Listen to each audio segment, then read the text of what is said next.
大家好啊！今日要介紹俾你哋係挪威最北嘅地方 Svalbard， 中文名叫做冷岸群島。呢度嘅人口係唔夠2900人嘅，呢度嘅北極熊可能仲比人多啊！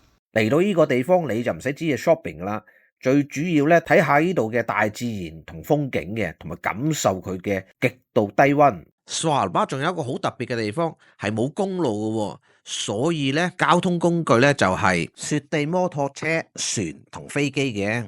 喺17至18世紀之間咧，咁 Svalbard 呢個地方咧就用嚟做呢個捕鯨基地嘅。之後咧由20世紀開始咧，佢哋就喺呢笪地方開始發掘煤啦，亦都引來多啲居民過嚟居住嘅。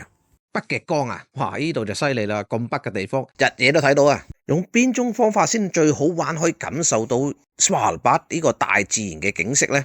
就係坐呢個狗拉雪橇啦。咁咧就可以周圍去睇下 Svalbard 嗰啲天然環境啊、冰洞啊、冰川啊，甚至如果好運仲可以見到北極熊添。見到北極熊，我真係唔知道係好運定係不幸啦。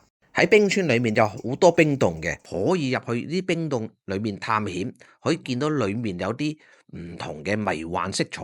喺裏面咧，你哋可以好好研究獨特嘅冰柱同雪花。Svalbard 嘅野生動物種類就唔多嘅，咁只係有北極熊啦、海獅啦，同埋呢個鯨魚嘅啫。喺 Svalbard 咧，個自然保護咧就做得好好嘅。呢度咧總共係有7個嘅國家公園之多嘅。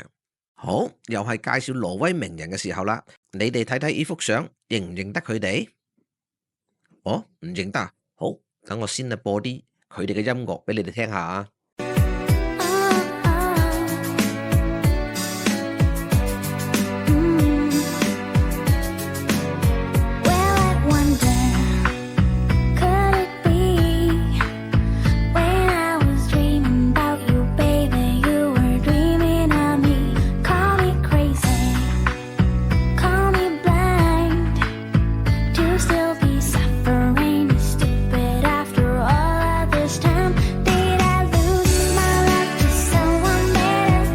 如果同我同一年紀嘅，應該都聽過吧？就係組合 M2M 啊！你哋估唔到佢哋都係挪威嘅組合嚟嘅。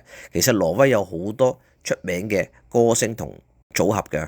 又要介紹挪威美食嘅時候啦，咁呢個美食咧就叫做 Juletallerken 嘅，直譯就叫做聖誕大碟。